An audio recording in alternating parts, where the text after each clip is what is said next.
Hey, welcome back to the game room. Today we're on a game hunting adventure on an ultra rainy Saturday morning, and yeah, we're off on an adventure today to find this, a Game Boy Advance AGS 101. Normally I wouldn't drive around 45 minutes in order to just pick up a Game Boy, but this is the holy grail of backlit Game Boys, the Game Boy Advance SP model AGS 101. Seller is asking $50 with a game that's valued around 20 bucks Canadian, so yeah. And we're gonna hit some thrift stores and pawn shops along the way to see if we can't do a little game hunting while we're at it.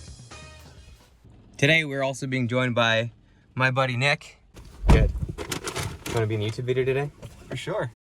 All right, donation is probably the most important part of any thrift store visit. I always bring my donation with me so that I can get a coupon. Or, hey, how are you? Good, how are you doing? I'm well, thanks. Thank you. Would you like a coupon? That'd be awesome. Thank you so much.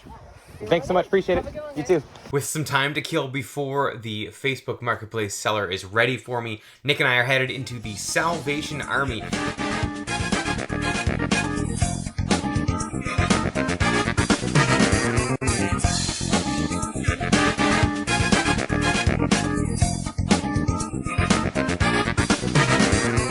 It's always nice to get to visit a thrift store that's not in my hometown and see what kind of stuff they might have that's different than what I'm usually finding.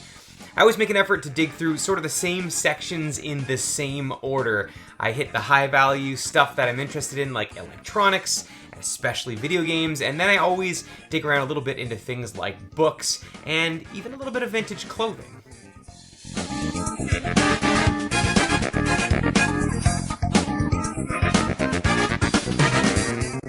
I'm always on the hunt for old books from my childhood, and Animorphs are among some of my favorite to collect for.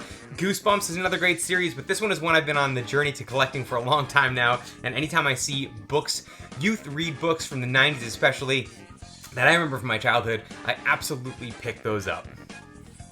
Next up, I spot this Dance Dance Revolution Mario Mix gamepad for the GameCube. It's in really nice condition, so I'm willing to take the risk that it works at $9.99 Canadian. You know, Mario's done a lot of different things, but Dance Dance Revolution is probably one of the most unique things that he has done. And I haven't tried this game out on the GameCube yet. I'm still hunting for the copy on the GameCube so I can test out this mat, but it's definitely an interesting pickup. I also find Bulls vs. Blazers on the Sega Genesis. Oh, they want $19.99 for Bulls vs. Blazers complete and $19.99 for Madden. They've got $19.99 listed on it, but it's always worth asking to see if they're willing to negotiate on price. This one was missing the manual, and after a quick check with the cash... But she will do it for $5.99. Oh, fantastic. Cool. Thanks so much. Yeah, I'm absolutely taking this one at $5.99. The guy who is selling me the AGS 101 has still not responded to any of my Facebook messages. So we're gonna thrift a little bit in Amherst first, and then hopefully this 45-minute drive was not for nothing and he gets back to me before we have to head back home.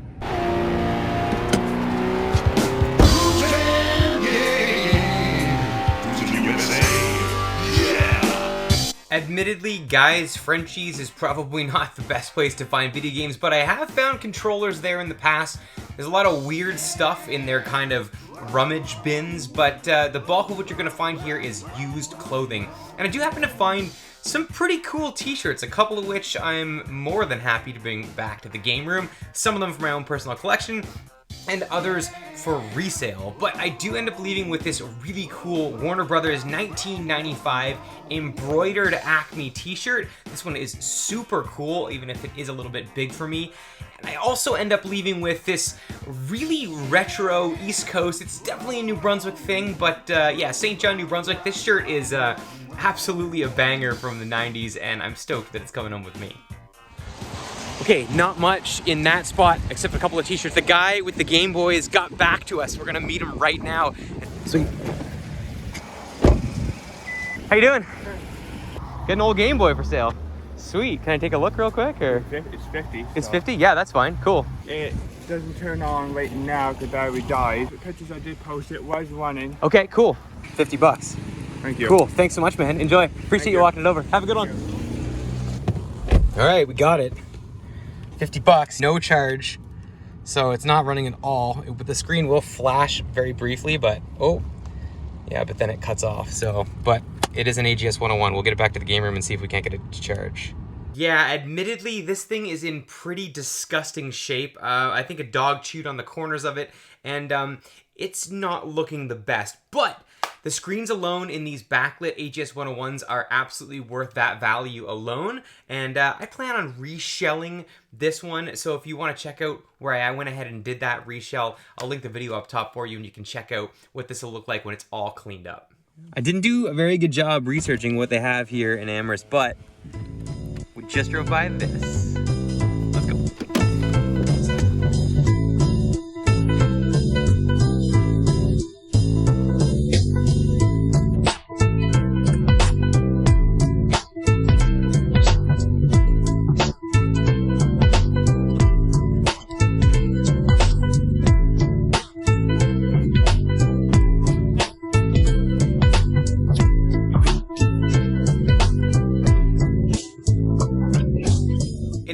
We stumble upon Got Item Games, and this was a real kind of gem in the rough because I really wasn't expecting to come across a dedicated video game store in such a small town.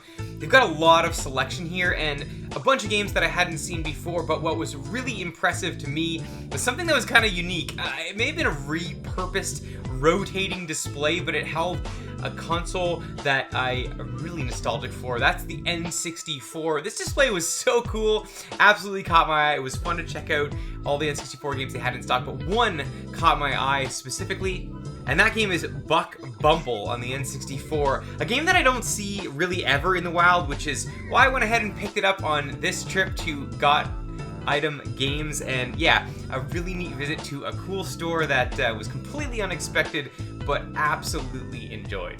Before leaving town, I wanted to make sure that I didn't leave any corner of Amherst unexplored, and I googled a place called Amy's Bookstore. It seemed like a really weird sort of hole-in-the-wall warehouse kind of place, and we went in to check it out.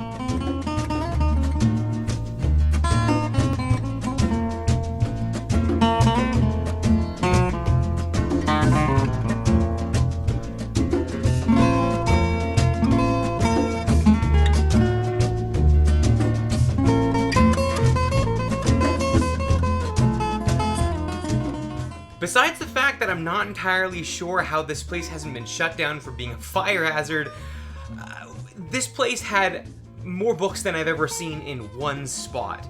And I had one question for the guy, and that was absolutely, do you have anything video game related?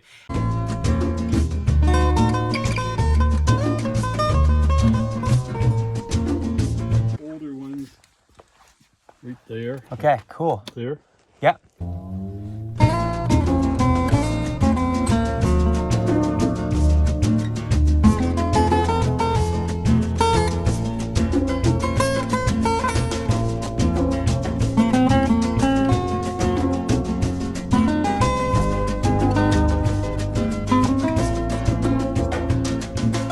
Amy's Bookstore did not disappoint, and I found so much stuff here, I was a little bit overwhelmed. Everything kind of has a penciled in price just inside the front cover.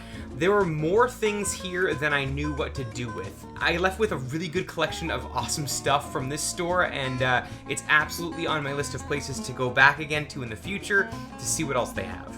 Thanks so much for hanging out and checking out another game hunting video. I appreciate all the likes, comments, subscribes. All that good stuff goes a long way to helping my channel grow. I appreciate it, and I will catch you on the next one. You love what? Little holes in the wall.